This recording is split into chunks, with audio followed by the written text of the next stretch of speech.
जय हिंद। आया है एक और नोटिफिकेशन 1 जून 2021 को। उस नोटिफिकेशन की बात करने वाला हूँ आपसे। और ये नोटिफिकेशन आया है मेधावी राष्ट्रीय छात्रवृत्ति योजना जो निकलती है मानव संसाधन विकास मंत्रालय की तरफ से।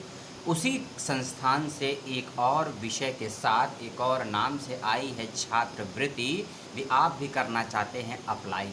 और यदि आप बांग्लादेश के, नेपाल के और भारत के हैं नागरिक, तो आप इसको कर सकते हैं अप्लाई। नागरिकता के क्या क्या पैमाने हैं उस पर बात नहीं करेंगे, लेकिन भारत, नेपाल, थाईलैंड के कौन से व्यक्ति कर सकते हैं इसमें अप्लाई। और यदि आपकी उम्र 16 वर्ष से अधिक और 40 वर्ष से कम है तो आप इसमें 100% एलिजिबल हैं अप्लाई करने के लिए। और उसके साथ साथ यदि आप 10th क्लास को पास कर चुके हैं, चाहे 11th में हो, 12th क्लास में हो, BSc, BCom, BA, MA, MCom, MSc या किसी प्रकार के कोई टेक्निकल या डिप्लोमा या पॉलिटेक्निक के किसी कोर्स में कार्यरत हैं तो भी कर सकते हैं अप्लाई। एक और चीज़, किसी प्रकार की कोई रजिस्ट्रेशन फ़ीस नहीं है और 6000 से ज़्यादा बच्चों का चयन किया जाएगा इस छात्रवृत्ति के लिए। जी हाँ, 6000 से ज़्यादा बच्चों का चयन किया जाएगा इस छात्रवृत्ति के लिए। चयन का प्रोसेस, एंट्रेंस एग्जामिनेशन का सिलेबस, कब होगी प्रवेश परीक्षा, कब है इसकी अंतिम तिथि, और मेल हो, फीमेल हो, ट्रांसजेंडर हो, सभी कर सकते हैं अप्लाई। भारत के किसी भी राज्य या केंद्र शासित राज्य के आप नागरिक हैं तो आप कर सकते हैं अप्लाई। चलते हैं स्क्रीन पर, देखते हैं क्या कहता है नोटिफिकेशन। नोटिफिकेशन का लिंक आपको वेबसाइट पर मिल जाएगा और वेबसाइट का लिंक डिस्क्रिप्शन बॉक्स में मिल जाएगा। और एक साथ साथ योजना, एक आपने एग्ज़ाम दिया होगा 31 मई को सक्षम नेशनल फेलोशिप का, उसका आ चुका है रिज़ल्ट। जिन बच्चों का हुआ है सिलेक्शन उनको बहुत बहुत मुबारकबाद। अब उनको अपने अकाउंट की डिटेल देनी होगी। आपने जो एप्लीकेशन डाउनलोड किया था उसी एप्लीकेशन पर जाकर आपको अपने बैंक डिटेल देनी होगी। जल्दी से जल्दी दे दीजिए, समय बहुत कम है, या कहें कि 24 घंटे से भी कम का समय है। बैंक डिटेल दे दीजिए, नहीं तो आपका नुकसान हो जाएगा। और अब हम बात करेंगे इस फेलोशिप की, एक एक करके। फेलोशिप का नाम है समाधान नेशनल फेलोशिप पार्ट 2। जी हाँ, समाधान नेशनल फेलोशिप पार्ट 2, या कहें कि समाधान फेलोशिप परीक्षा 2021। जी हाँ, इसके लिए आए हैं आवेदन फॉर्म। और ये एक बात का ध्यान रखिएगा कि जो एप्लीकेशन का लिंक वेबसाइट पर दिया हुआ है उसको आपको सबसे पहले करना होगा अपने फ़ोन में इंस्टॉल, डाउनलोड, और उसी फॉर्म के माध्यम से आपको करना होगा रजिस्ट्रेशन। आप वेबसाइट पर जाएंगे, रजिस्ट्रेशन का फॉर्म खोजेंगे, नहीं मिलेगा, आपको एप्लीकेशन डाउनलोड करना होगा। एप्लीकेशन का लिंक वेबसाइट पर भी है और गूगल प्ले स्टोर पर भी है। इस बात का विशेष रूप से ध्यान रखिएगा, ठीक है। और अगली चीज़ की एक ईमेल आईडी मैं आपको दे दूंगा, ठीक है। helpdesk@medhaviionline.org, इस ईमेल आईडी से आप अपनी समस्याओं का समाधान पा सकते हैं यदि किसी प्रकार की कोई टेक्निकल समस्या होती है। और मेधावी राष्ट्रीय छात्रवृत्ति योजना जो कि मिलती है संस्थान से, कई प्रकार की फेलोशिप निकलती है। यदि आप ये सोचते हैं कि आपने फॉर्म भर दिया, फॉर्म भरने के बाद एंट्रेंस की इन्फॉर्मेशन, रिज़ल्ट की इन्फॉर्मेशन, मॉक टेस्ट की इन्फॉर्मेशन आपको ईमेल या फ़ोन से मिलेगी, तो इस गलतफहमी में मत रहिएगा। जो भी नोटिफिकेशन है, जो भी अपडेट है, फॉर्म कैसे भरना है, क्या डॉक्यूमेंट्स लगेंगे, ये सारी जानकारी आपको मिलेगी मेधावी या सक्षम नेशनल फेलोशिप का जो एप्लीकेशन ऐप है उसके ऊपर से। उसी एप्लीकेशन ऐप से मैं सूचनाओं को पढ़कर मैं भी आपको सुना रहा हूँ, ठीक है। अब मानव संसाधन विकास मंत्रालय, या जिसे कहते हैं ह्यूमन रिसोर्सेज डेवलपमेंट मिनिस्ट्री, इसके माध्यम से निकल रही है यह छात्रवृत्ति, ठीक है। 1 जून को निकला है फॉर्म और 30 जून 2021 इसकी है लास्ट डेट, रात्रि 12 बजे तक। 30 जून 2021 से मध्य रात्रि 11:59 तक आप भर सकते हैं एप्लीकेशन फॉर्म को। इस बात का ध्यान रखिएगा, ठीक है। और किसी भी प्रकार का कोई आवेदन शुल्क नहीं है, पूर्णतः निःशुल्क है सभी कैटेगरी के विद्यार्थियों के लिए। इस बात का ध्यान रखिएगा। 6 और 6 12 और 12 और 8 20 20 क्वेश्चन आपसे किए जाएंगे।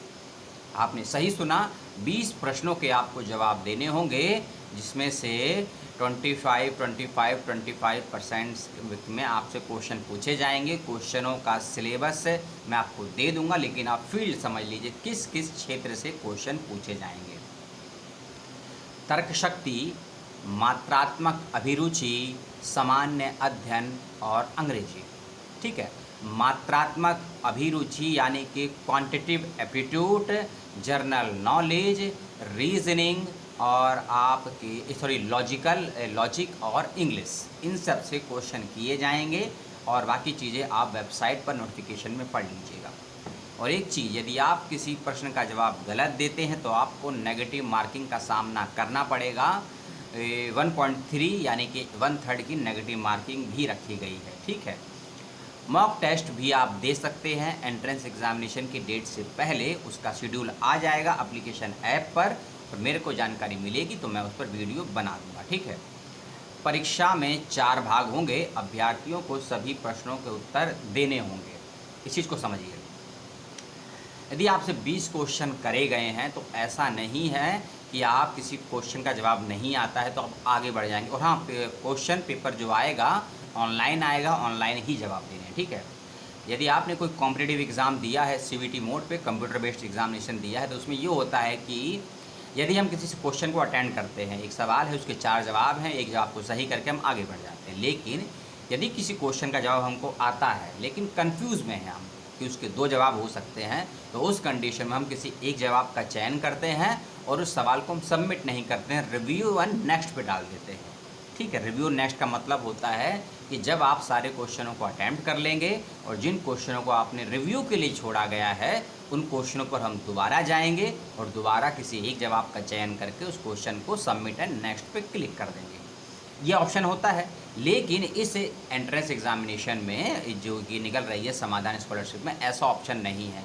आपकी स्क्रीन पर क्वेश्चन एक बार ही आएगा, आपको जवाब उसका एक ही बार देना है। आप जो जवाब देंगे उसमें करेक्शन नहीं कर सकते हैं, किसी भी सवाल पर आप बैक नहीं जा सकते हैं। बैक का मतलब, मान लीजिए आपने क्वेश्चन नंबर 10 को अटैम्प्ट किया है, उसके बाद आपका जो नेक्स्ट क्वेश्चन 11, 12, 13 ही आएगा। आप चाहें मैं क्वेश्चन नंबर 10 के बाद 9th, 10th या 7th पे चला जाऊँ, ऐसा नहीं होगा। इस बात का विशेष रूप से ध्यान रखिएगा। ठीक है, परीक्षा में किसी प्रकार का कोई भी टेक्निकल डिवाइस लेकर मत बैठिएगा, क्योंकि जब आप एग्ज़ाम देंगे आपके डिवाइस का कैमरा, आपके डिवाइस का माइक ऑन होना चाहिए, चेक किया जाएगा। उसमें यदि किसी प्रकार का कोई आपके द्वारा आपत्तिजनक कृत्य पाया गया, कोई कार्य पाया गया, कोई एक्टिविटी पाई गई, तो आपको उसी समय डिस्क्वालीफाई कर दिया जाएगा और आपका एग्ज़ाम कैंसिल कर दिया जाएगा। इस बात का विशेष रूप से ध्यान रखिएगा। जैसा कि मैंने बताया, 6000 से ज़्यादा बच्चों का चयन होगा इस छात्रवृत्ति को लेने के लिए। और एक बात और समझ लीजिए कि यह छात्रवृत्ति बहुत ज़्यादा अमाउंट की नहीं है। आप सोच रहे होंगे कि लाखों या हज़ारों की फेलोशिप मिलेगी, उतने अमाउंट की नहीं है। इसीलिए ये फेलोशिप 16 वर्ष से लेकर 40 वर्ष के लोगों के लिए रखी गई है और 10वीं पास से लेकर BA, डिप्लोमा, MA के बच्चों के लिए रखी गई है। और ये फेलोशिप की धनराशि केवल इतनी ही है कि आप इससे अपना 1 से 2 महीने का ही पढ़ाई का खर्च उठा सकते हैं, छोटा मोटा, पेन लेना, पेंसिल लेना, कुछ वाइट पेपर ले लेना, स्टेशनरी ले लेना। लेकिन इस एग्ज़ामिनेशन से आपको सीखने को बहुत मिलेगा। यदि आप किसी प्रकार की किसी कॉम्पिटिटिव एग्ज़ाम की तैयारी कर रहे हैं, खासकर किसी स्टेट का PCS तैयार कर रहे हैं, आप CDS की तैयारी कर रहे हैं, कोई बैंकिंग या रेलवे की एग्ज़ामिनेशन की तैयारी कर रहे हैं जहां सवाल पूछे जाते हैं रीजनिंग के, मैथमेटिक्स रीजनिंग के, लॉजिकल इंग्लिश के, एप्टीट्यूड के और टीचिंग एप्टीट्यूड के सवाल जहां पूछे जाते हैं जिन भी प्रवेश परीक्षाओं में, उन प्रवेश परीक्षाओं की तैयारी हेतु ये है एग्ज़ाम बहुत अच्छा है। और सबसे अच्छा पैटर्न इसका है कि यदि आप UPSC की तैयारी करते हैं, UPSC में क्वेश्चन बहुत ज़्यादा तो नहीं होते हैं, समय भी बहुत कम नहीं होता है, लेकिन क्वेश्चंस के जवाब को सॉल्व करने में, खासकर यही मैथमेटिक्स, टेक्निकल, रीजनिंग वाले सवालों में बहुत ज़्यादा समय लग जाता है। और यदि आप टाइम मैनेजमेंट सीखना चाहते हैं और टाइम मैनेजमेंट के अनुसार अपने किसी भी एग्ज़ामिनेशन की तैयारी करना चाहते हैं या कर रहे हैं, तो इस एग्ज़ाम को ज़रूर दीजिए, फॉर्म ज़रूर भरिए, एग्ज़ाम ज़रूर दीजिए कि आपको पता लग जाएगा कि आप 10 मिनट में, 15 मिनट में, आधे घंटे में किस फील्ड के कितने क्वेश्चनों को अटैम्प्ट कर सकते हैं और आप एक सवाल पर या 10 सवाल पर या 5 सवाल पर अपना कितना ज़्यादा समय देते हैं। क्योंकि जब हम टाइम मैनेजमेंट करना सीख लेते हैं तो हमारे लिए इजी या मुश्किल क्वेश्चन का सवाल नहीं होता है, हमारे लिए सवाल होता है कि हम किस फील्ड के सवालों पे, मान लीजिए आपको मैथमेटिक्स आपका बहुत अच्छा है, आपने 10 क्वेश्चनों को 10 नहीं बल्कि 5 मिनट में सॉल्व कर दिया, मैथमेटिक्स अच्छा है, लेकिन वहीं आपका रीजनिंग बहुत ख़राब है। अब रीजनिंग में उन्हीं 10 सवालों को सॉल्व करने में यदि आपको 15 मिनट लग रहे हैं और मैथमेटिक्स के सवालों में आपने 5 मिनट को सेव करके रख लिया, तो आप उन 20 मिनटों में उन 20 क्वेश्चनों के जवाब को ठीक कर सकते हैं, क्योंकि 5 मिनट आपने मैथ में सेव किए हैं और वही 5 मिनट आपको एक्स्ट्रा मिल जाएंगे मैथमेटिक्स की रीजनिंग के सवालों में। तो इसीलिए यदि आप अपने आप को टाइम मैनेजमेंट के दृष्टिकोण से तैयार करते हैं किसी भी कॉम्पिटिटिव एग्ज़ाम के लिए, तो इस एग्ज़ाम को ज़रूर फिलअप कीजिएगा, ज़रूर भरिएगा, ठीक है। 10th पास होना ज़रूरी है बस। 10th में यदि आप विद्यार्थी हैं, 10th में पढ़ रहे हैं, तो आप इसको अप्लाई नहीं कर सकते। आप 10th पास कर चुके हों, उसके बाद आप 11th 12th BA MA किसी के छात्र छात्राएँ हों, अप्लाई कर सकते हैं, लेकिन यदि आप 10th पास नहीं किए हैं, अप्लाई नहीं कर सकते। एक और चीज़, आपने 10th पास कर लिया मान लीजिए 2018 या 19 में, और ये 21 चल रही है, आपका एडमिशन नहीं हो पाया या कोई आप एडमिशन नहीं ले पाए, कोई काम सीख रहे थे, कोई टेक्निकल कोर्स सीख रहे थे, या आर्थिक परेशानियां थी या लॉकडाउन की वजह से, तब भी आप अप्लाई कर सकते हैं। 10th पास होना ज़रूरी है। 10th में पढ़ रहे लड़के या लड़के थर्ड जेंडर उसको अप्लाई नहीं कर सकते हैं, ठीक है। 6358 यह डाटा है, ये संख्या है 6358, 6358। इतने बच्चों का चयन होगा इस छात्रवृत्ति को लेने के लिए। और एक चीज़, केवल और केवल 1 महीने का अमाउंट आपको दिया जाएगा। जो सक्षम फेलोशिप थी वह 2 महीने के लिए थी और यह 1 महीने के लिए है। इसमें अमाउंट तो बहुत कम है, लेकिन आपकी तैयारियां कैसी हैं, आप कितना जानते हैं विषय को, उसके लिए परीक्षा बहुत अच्छी है। मैंने भी अप्लाई किया है, 1 तारीख को नोटिफिकेशन आया, कल मैं अप्लाई कर चुका हूँ। सक्षम नहीं भरी थी, ये समाधान फेलोशिप मैंने ज़रूर भरी है। ABC 3 कैटेगरी में बच्चों को रखा जाएगा, परसेंटेज वाइज सेम वही प्रोसेस है जो सक्षम फेलोशिप के परसेंटेज का होगा, और उसको मैं डिटेल में नहीं जाऊंगा इस वीडियो में और लंबा हो जाएगा। मैं सक्षम फेलोशिप का वीडियो डाल दूंगा, उसका लिंक, उसको आप देख लीजिएगा ज़रूर कि कितने परसेंटेज आपको लाने हैं कैटेगरी A के लिए, कितना परसेंटेज कैटेगरी B के लिए और कितना परसेंटेज कैटेगरी C के लिए, और कम से कम कितना मेरिट आपको लाना होगा कि आपको छात्रवृत्ति प्राप्त हो, ठीक है। हाँ, कुछ देश और छूट गए थे। अब योग्यता में बात कर लेते हैं डिटेल में। कम से कम आपकी आयु 16 वर्ष और ज़्यादा से ज़्यादा 40 वर्ष होनी चाहिए, सभी कैटेगरी सभी वर्ग के विद्यार्थियों के लिए। क्योंकि विद्यार्थी बोल रहा हूँ क्योंकि हो सकता है 30-35 वाले इसमें कुछ शोधार्थी भी अप्लाई करें, लेकिन MPhil और PhD वाले अप्लाई करेंगे या नहीं करेंगे उसको लेकर क्लियर जानकारी नहीं है। इसीलिए मैं जो हेल्पलाइन नंबर दूंगा, हेल्पलाइन ईमेल ID आपको दी है, उससे कंसल्ट कर लीजिएगा कि क्या MPhil के विद्यार्थी शोधार्थी या PhD के विद्यार्थी शोधार्थी अप्लाई कर सकते हैं या नहीं। मुझे कन्फ्यूज़न इस सूचना को लेकर आप ज़रूर क्लियर कर लीजिएगा यदि आप वीडियो देखने वाले MPhil या PhD के शोधार्थी हैं, ठीक है। आपका भारत के नागरिक, नेपाल के नागरिक, भूटान के नागरिक या फिर ऐसे नागरिक जो तिब्बत से आए हुए हैं 1 जनवरी 1962 के बाद से, सॉरी पहले से, ठीक है ना, इसमें उल्टा हो गया, पहले से। यदि आप 1 जनवरी 1962 से पहले तिब्बत से आकर भारत में बस गए हैं, रह रहे हैं, जॉब कर रहे हैं, निवास कर रहे हैं प्रमाण रूप से, तो भी आप अप्लाई कर सकते हैं। लेकिन भारत, नेपाल, भूटान और तिब्बत के नागरिक होने के साथ साथ यदि आपके पास तिब्बत के नागरिकों पर यदि भारत की प्रमाणिकता का प्रूफ है, चाहे पहचान पत्र हो, आधार कार्ड हो, ड्राइविंग लाइसेंस हो, उसका प्रूफ लगेगा, आपको अप्लाई कर सकते हैं, कोई दिक्कत नहीं आएगी, ठीक है। इसके अलावा कोई भी ऐसे व्यक्ति जो भारतीय मूल के तो हैं लेकिन भारत से बाहर किसी दूसरे देश में बस गए हैं जाकर, वे भी अप्लाई कर सकते हैं। इसको बोलते हैं ना NRI, non reliable Indian.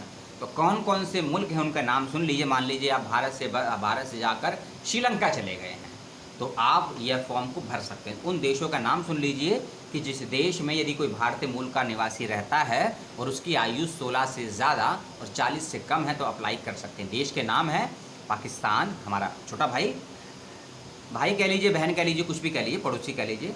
Pakistan, Burma, Sri Lanka, पूर्वी अफ्रीकी देश, केनिया, उंगलियां 4 ही हैं, फिर से बोल देते हैं। पाकिस्तान, बर्मा, नेपाल, श्रीलंका, अफ्रीकी देश, केनिया, उड़ान संयुक्त गणराज्य तंजानिया, जामीबिया, मालवी, ज़ेरे, इथोपिया तथा वियतनाम।